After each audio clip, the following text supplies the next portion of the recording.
everyone, welcome to our podcast. I'm Shalene. And I'm Maya. And this is my mum. And me.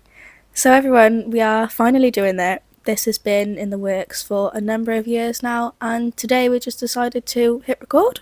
We did. We had our big girl pants on, except you, because you're only 19 and yours are really tiny. Oh, thank you. But I think this is the bit we've been most scared about, the hitting the record. We've done a lot of work in the background for about 2 years. Yeah. But this is the bit that's been scaring us, and I don't know why. It is a little bit scary because we've not done anything like this before.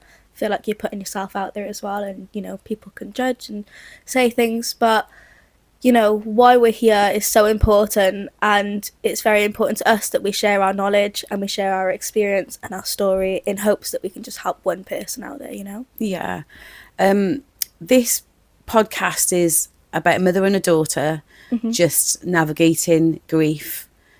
Tragically, 8 years ago, I lost my 19-year-old son, Drake, and Maya lost her big brother, and it was very, very suddenly. And since then, our lives have just turned upside down in every which way. Yeah, 100%. 100 times over. And I guess a lot of our friends and family have suggested we do something like this so we can try and help other people because we are still here. Absolutely.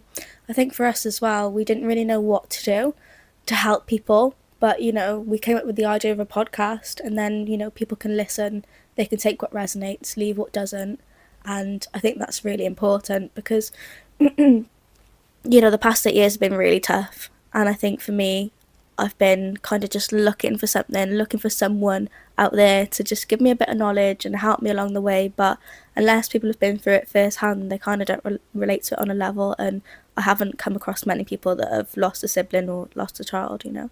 Yeah, same. I think we know there's a lot of grief therapy out there, and there are different things you can do to help with your grief. But I've lost other members of my family. I've lost both sets of my grandparents, and that was a really, really tough thing for me to go through. But nothing, like absolutely nothing, can compare to losing a child. It's very sudden as well, wasn't it? It was very, very sudden. We're not going to go into the hows and whens and what happened to Drake in this episode because I think it's really heavy. It needs a whole episode for itself, doesn't it? Yeah. It's not something you can kind of just brush past and talk on briefly. It does need its whole episode to talk about it in depth. Yeah, 100%. It's like I said, it's heavy, and it does need its own episode because there's lots of other conversations that come from exactly what happened to Drake. But the point of this podcast, like I said, it's episode 1. We've been talking a long time. We've been talking a lot about talking. We've got so many topics to discuss. I think we're bursting with kind of knowledge of what's helped and what hasn't, because like we come back to there really isn't anything out there for a loss of a child or a loss of a sibling, because like Maya said, you've got to relate to something or somebody to be able to get them to understand what you're going through. And there are actually a lot more people out there that have lost children than ever I would have imagined. I've learned that one. I know. But I think pretty much they all feel the same as us, is there isn't any specific help, and it is a completely different grief. So yeah, going back to Drake, we will talk about him. That's the whole point of doing this podcast. We just want to help other people, and we want to just keep Drake's legacy alive. And if we can help one person, oh my God, it'd be the biggest achievement to us. That's exactly what we want to do, you know. We're not here to be podcasters. Well, you know, that's the goal. That is the goal, yeah. We're not content creators or anything like that. We're not influencers. We're just a mother and a daughter trying to navigate grief the best we can, eh? No, 100%. That's why we're here, you know. I feel like we have so much knowledge to share that I've gained over the past 8 years just from, like, research and things like that, because I kind of wanted to understand myself a bit more after grief, because I feel you do change as a person. Not always for the worse. I think it does definitely make you a lot stronger, and you've got thicker skin after it. Yeah. You were only 10 when your brother died. Maya was 10 and Drake was 19, and you had such a close bond, I think, more specifically because of that big age gap that you had. Yeah. And we have also now talking, I think our two biggest coping mechanisms have been firstly talking That's the biggest one for me. with each other, mostly, and we've had to have some really open, honest, frank, emotional, heavy conversations. Yeah, it's a conversation that a mother and daughter should have never had to have, you know, No. but it's happened. But we are still here, which is the main point that we wanted to make, because, you know, there's probably times that either of us didn't think that we would be, which is a little bit heavy. Again, won't go into all that, but there has been days where I thought, oh, I can't do this anymore. It's so difficult, but you keep going, because what's the alternative, you know? There is no alternative. You've said before, people quite often say to me and you, oh my God, I just don't know how you do it. But like Maya says, what is the alternative? There isn't any. There isn't one, no. I don't think so. I think as well, the discussion we wanted to have today is, and one thing I wanted to ask you is, what do you think people assume of your grief now, 8 years on? Oh, that's a good one. For me, I feel people kind of assume that you should be, I don't want to use the term over it, but I'm going to use the term over it. Yeah. Feel like you should be over it by now because, you know, so much time has passed. But then for me, I think the more time goes on, it's different. You don't kind of, you still mourn the person, but you more mourn what you could have had opposed to what you did have. Does that make sense? Yeah, it gets harder. It gets harder. It's a different kind of grief. It's just so weird. Like, growing up as well, and obviously 10 to 19 is a big age gap. You know, you go through your teenage years and then into your adolescent years. And you learn so much about yourself. And I know I definitely have. Oh. And so many, like, what's the word?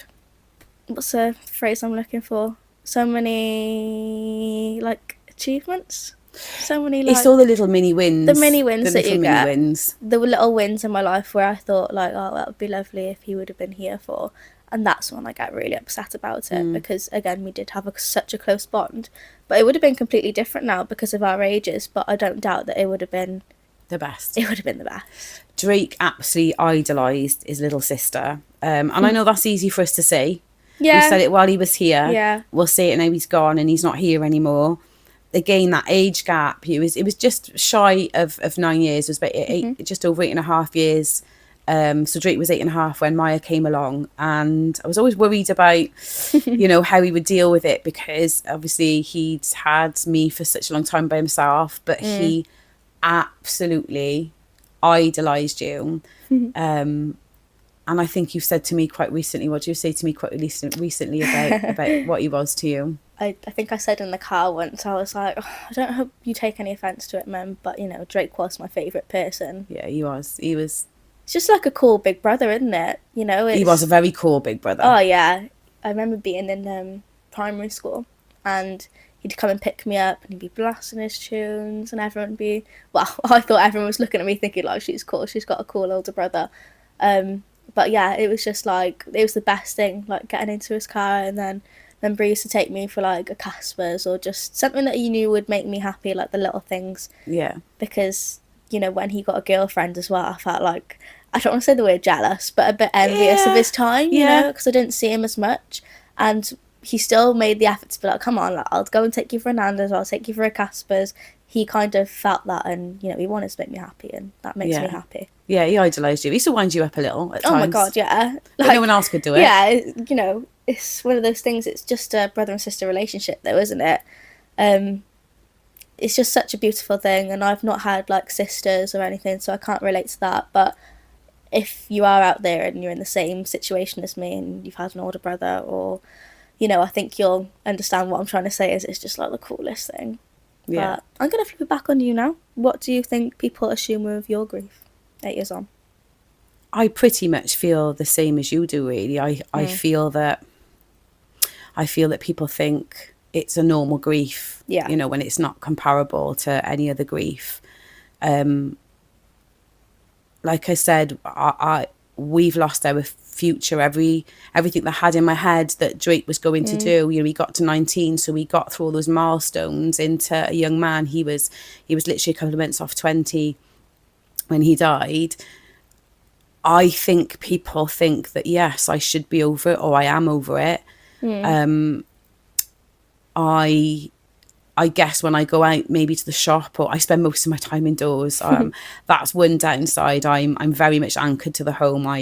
I struggle to go outside because I worry about what people think. So if I have my hair washed and, you know, a bit of mascara and clean clothes on, I give off probably the fact that I'm over it and I'm okay when I'm really not. No. But that's just like maybe a few hours a week, but the rest of the hours behind doors, especially when we have a really bad day, you know, my anxiety gets that bad that, you know, I'm scared of the postman delivering a letter through the door. That's how bad the anxiety It does get like that, doesn't it? And it's natural, and that's why we're here, especially having these honest conversations and being so open about things that, you know, sometimes you probably don't really want to say out loud, especially to people if they're watching this. But we are so kind of... We've had to be open. And we want to say these things just for people to understand, okay, is it just me being like this? But it's absolutely not. No, and I think that, again, that's the whole point of it. We have had to have, from you being the age of 10 to 19, the conversations have got different. You weren't an adult when Drake died, where you could take everything in. You were 10 years old and you were a child. So the last, I'd say, since you got to about 16, we've had some real open and honest conversations, like I say, but there's a lot of people that would be in fear maybe of upsetting the other person to have these conversations, so it holds a lot of people back. I do know some grieving mums that have lost their children, and they tend not to have the conversations that we have, because again it's in fear of upsetting the person you have the conversation with. No, but of course. People do think, back to the assumptions thing, what if I was to go out on the days that I'm not great and I'm crying and I've got greasy hair and you know, it's you've got that great big hole that you're constantly missing, and it's never going to be filled. That's the sad thing. It's carry on going without ever having something to complete that hole. I think for me it's like, I don't know what people want. I don't know what I want people want to see, whether I want them to see me being, you know, going out and being okay, or, you know, not being okay. I don't know what I would rather someone see for me, because I don't want people to ever think that I'm over it, because that's absolutely not the case. But then also, when you do stand in front of someone and they can see you're hurt, and it's like they don't really know what to do with that. No, you know 100%. I know what you mean, and it's, again, it's fear of putting somebody in an awkward, awkward situation where you're just crying and somebody doesn't know what to do or say to you, because there is nothing to say.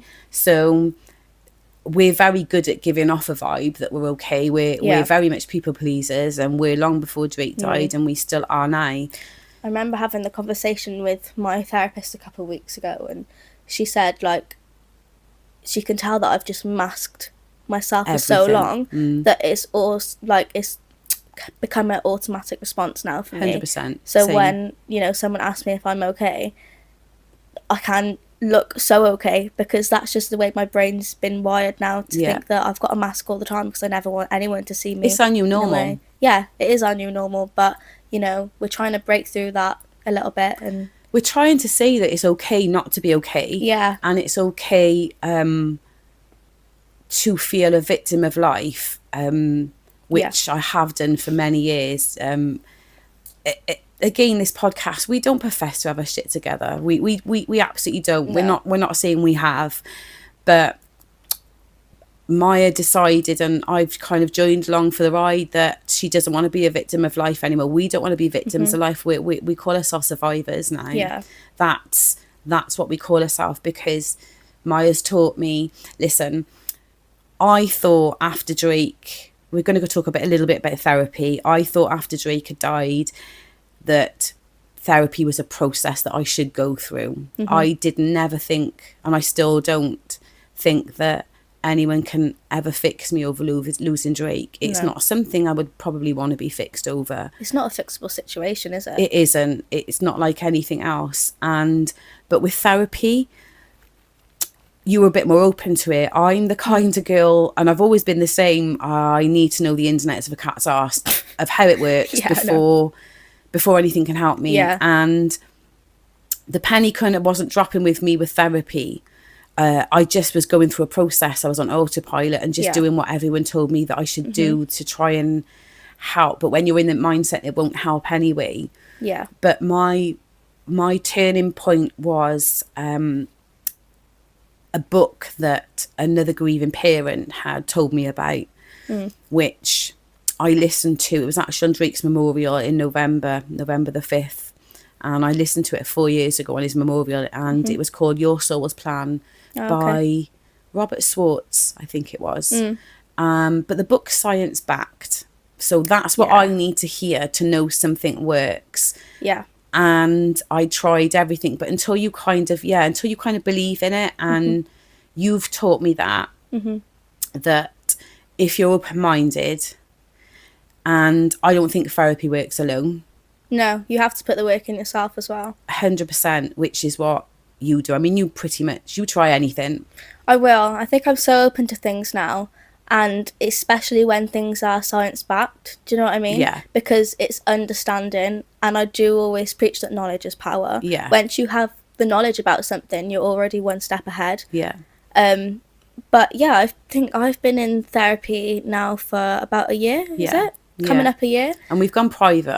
I hate to say it, only because it was just too much of a wait. You've been on a waiting list for such a long time. And by the time you got to the top of the waiting list, you were 18. Yeah. And then, or just about to turn 18, you were like 17. And they were like, if we wait a bit longer, she really needs adult therapy now. So to be fair, it's just money that we find. And you go every 2 weeks. And you find it helpful. I do, because I think for me, again, a bit like you at first, I thought it would be a quick fix type thing. But obviously getting older, and then I did a bit of research on things before I kind of went into therapy. So when I went into therapy, I went in knowing, okay, this is going to be a long process. Like, this has been built up for a while. So I think for me, it's really just being able to learn the coping mechanisms and understanding myself and manage your more. expectations as to what therapy is going to do. I thought that I would walk in therapy, they'd give me a magic pill, I'd talk to someone, they'd give me a few things to do, and things would help. But that's what I thought also. Yes, but it's not. It's collective of everything, which she's been dragging me at walking, which I thought was just a horrendous idea at first. But that is something in the last 12 months that you have given me. She literally dragged me out. I'm not even going to lie. Like the first couple of times we went out walking, she literally had to drag me out. It's like holding a dog that doesn't want to walk. Literally dragging she it took up me the path. for a drag rather than took me for a walk. Yeah. But yeah, going back to sort of your therapy, you've been in for like a year now almost. Yeah, a year. And yeah, like I was saying, it's kind of understanding myself, and I think that's the most important thing, because I've been in a period of my life where I thought no one else thinks like me. This is only me that thinks like this. Why am I so weird? Lonely. I felt very alone in how I was feeling.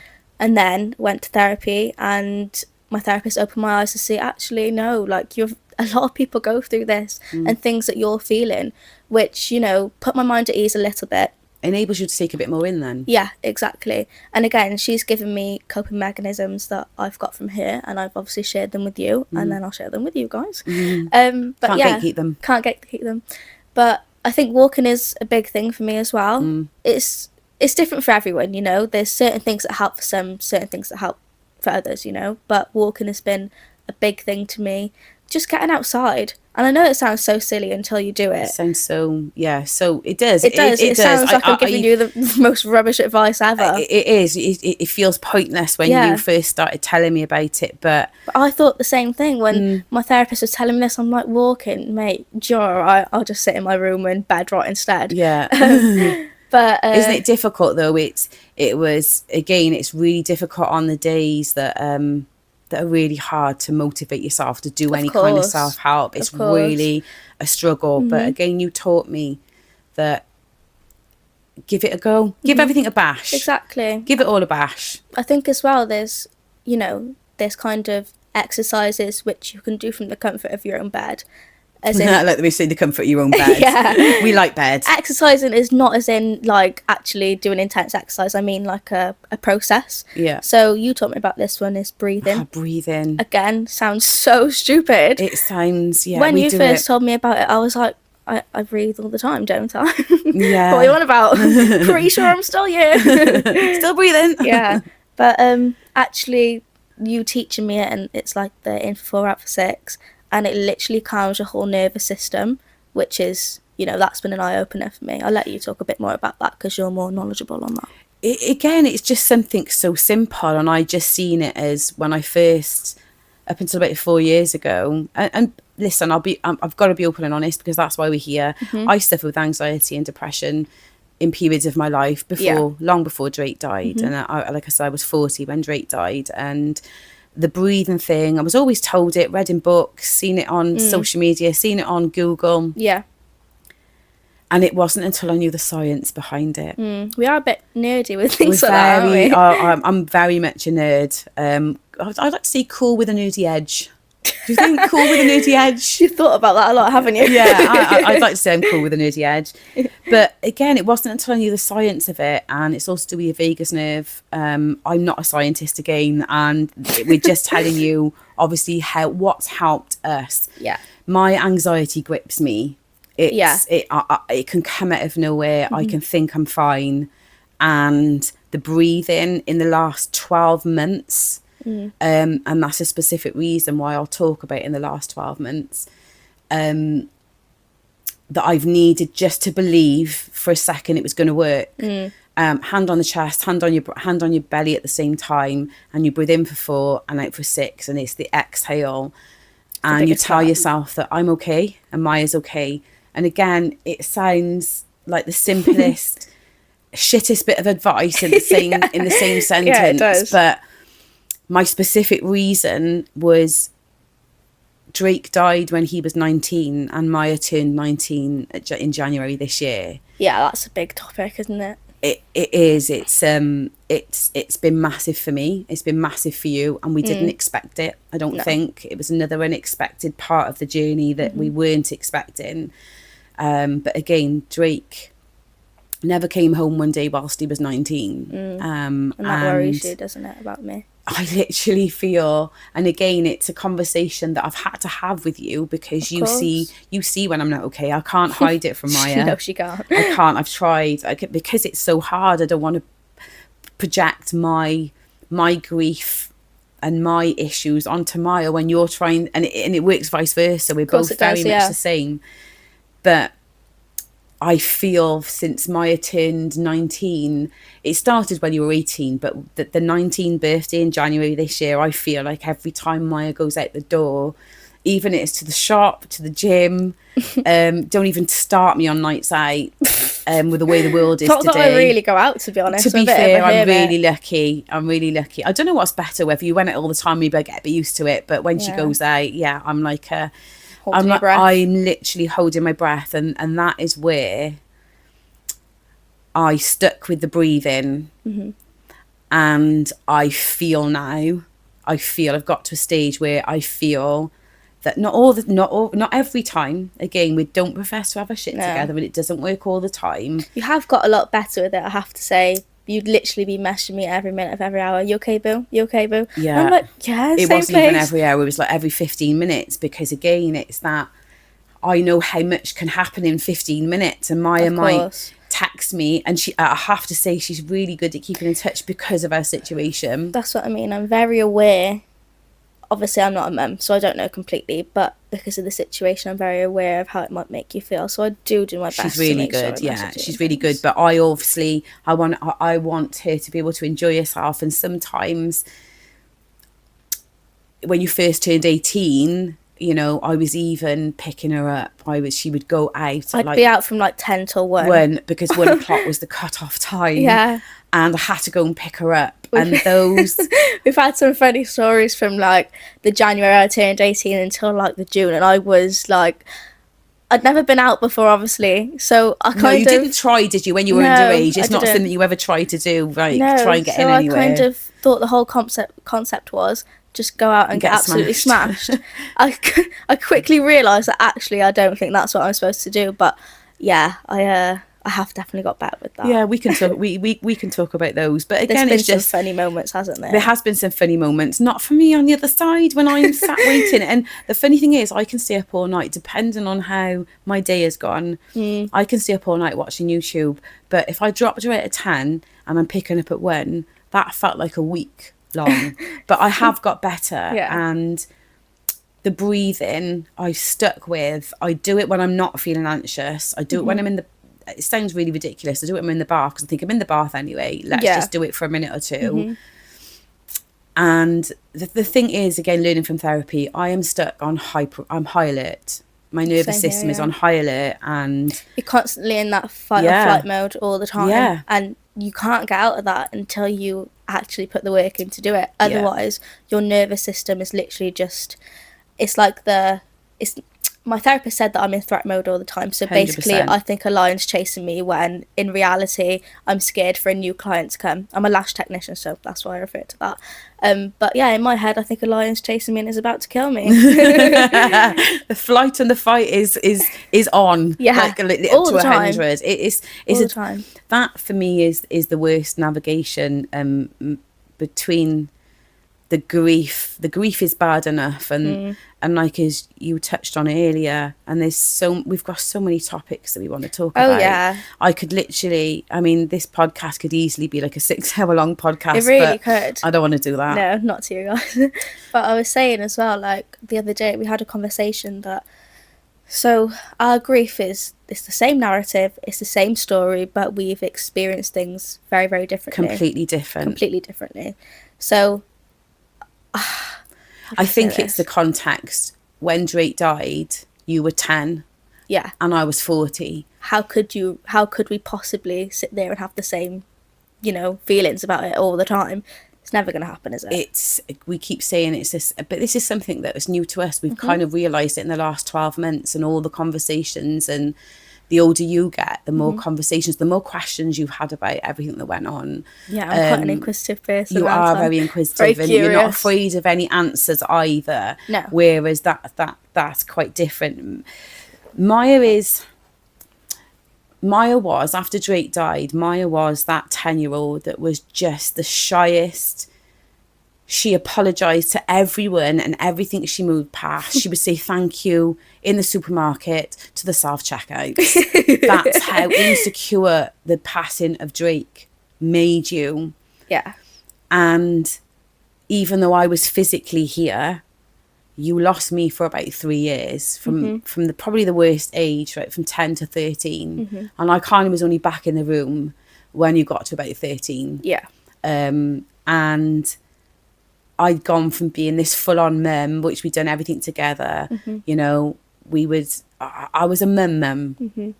And we said right at the start, when Drake passed away, it flipped everything upside down. But Maya has a different feelings and a different story, same narrative, different story to what I had when Drake passed, because I was 40. Yeah.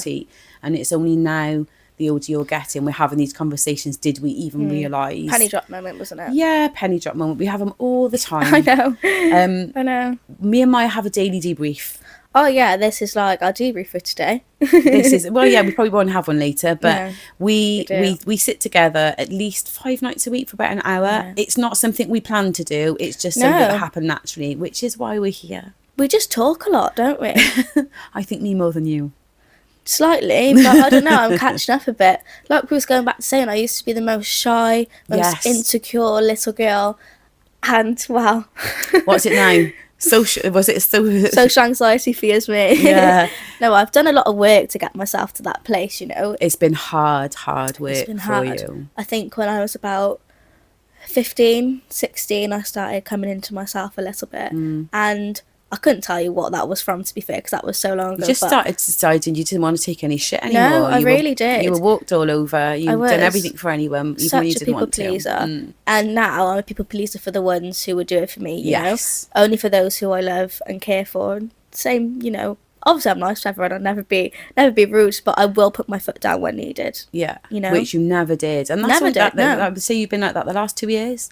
Yeah, I feel like I'm rebranding myself every day. Do you know what it is? It's because life's too precious to let people let you down. Yeah. And to let, again, this is hope. We've got so many topics to talk about. I literally could talk all day. I feel there's beauty in the fact that life is too short and you only get one go at it. But then there's also the other side of, Drake's not here. So life's too short, and we've seen that Yeah. firsthand. But then that's when it comes back to, okay, we get one go at this, I might as well make the most of it Yeah. when I can, start off my days, only human. But, you know, do everything you want to do, experience everything you want to experience, make mistakes, learn from them. Yeah. You know, you're better to fail than you are succeed sometimes. Yeah, I there's a think, lot of because people you like learn this. things Yeah, along the yeah. way. I was always scared of failure, always, but long before Drake, with my work, with being a mum, with being a person, a partner, everything, I was so afraid of failure. But now I know that you've got to fail to succeed, and you've got to have the Absolutely. bad times to appreciate the good. And I still get my days that, well, of course I do, and they're frequent, where, you know, it's a bit hopeless, and Yeah. Drake's not here, and Mother's Day's just passed, and we've had birthdays, and Drake's birthday, your birthday, my birthday. But for the rest of the time, Maya has taught me that if I give everything a good bash and I listen to the therapy and I do the breathing and I get outside and I exercise, it certainly takes the edge Yeah. off, and I do have better days now than, but it's taken me 8 years to get here. It's a process, isn't it? None is of a this happens process. overnight, and we're only here where we are today because of the work we've kind of had to put in. Yeah, the past I mean, 8 years, you know. You're not a 19-year-old. You're not. You're like you're like a 50-year-old woman Yeah. in a 19-year-old body. I know. My clients say it to me quite often. Obviously, I go back to, I'm a lash technician, and they say it to me quite often, like, I can't believe you're 19. Yeah. Like, I actually can't believe it. But I do think you grow with experience, not age. Yeah, I wouldn't have thought that years ago. I thought it was No, always you like do, an age yeah. thing, but 100%. it's what happens to you in life, isn't it, that makes you kind of grow. And Yeah. I've definitely grown a lot Oh my in the God, last yeah. 8 years. Not all for the better, but that's where we're here to show you the best And the worst sides and of the ourselves. worst sides of us, because we do have both. We are human. And I hope some of this has resonated with some of you out there. Yeah, I'd like to think so. I like to think that we may have helped anyone, and I think we leave it there for today. I think so. It's been a good one. I think we've talked about, you know, some things that we needed to talk about in a first episode, but we've got so many things planned, so many topics to cover, so stay in for the ride, because there is better things coming. But yeah, I think we should leave it there. I do, and I'd just like to say thank you to anyone that has listened. Yeah. My voice went weird. Anyone that's listened, and if we can help, I know we've said it, but that's the whole point of why we're doing it. It comes from the heart, though, doesn't it? We mean it wholeheartedly when we say if we could help one person, Yeah. that is the biggest achievement. That's all I want from this. Yeah. You know? The more the better, though. Obviously, like, you know, it's our story first. I think that's what we're trying to say. So if you've listened today, thank you so much for listening. Thank you so much for staying along for the ride. And we look forward to hopefully seeing you in the next episode. Absolutely. Bye, guys.